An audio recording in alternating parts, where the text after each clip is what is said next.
The days in state system variable in SOLIDWORKS PDM makes it easy to monitor and report on file progress through a workflow.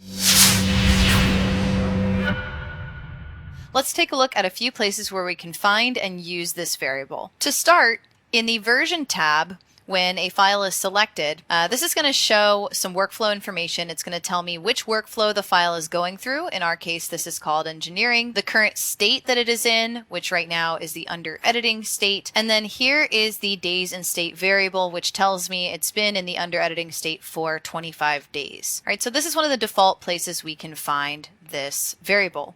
It can also be added to data cards and displayed in various column sets throughout the software. So one of the places I have added this variable is to my file list columns, so that as I'm navigating through folders looking at files, I have this variable displayed right next to the state variable so that I can quickly see that it's been in the under editing state for 25 days. Let's add this variable to our search results column set, and we'll see it in action when we run a search. So I'm going to head over to the administration tool and expand the columns node and then the search result columns in this case, and I'll open up this item. Now we want to add a variable, so I'm going to click the add button and then make sure to change the variable that we are pointing to the days in state system variable.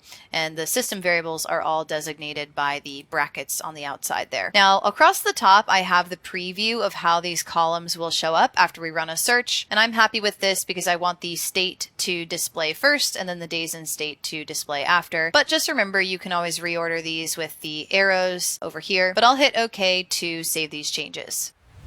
Here we are in the search tool, and we have the days in state variable has been added to the columns here. Now let's see it in action. I want to run a search to find all of the files in the vault that are in the under editing state. That's the only criteria that I'm going to search for. I will execute the search. What we get is a list of all of the files in the under editing state, and I've even sorted by how long it's been in that state, so we can see some of the files that have been edited most recently and those that have been hanging in this state for quite a while. This information can also be used to trigger automatic workflow transitions. So if a file being delayed in a state needs something to be elevated or escalated through the workflow, there's all sorts of automation you can build in here, but this is just one place where you might want to use the days in state variable. So if you're using at least SOLIDWORKS PDM 2024 or any future version beyond that, definitely take advantage of the days in state variable in these couple of different locations to track the file progress through the workflow.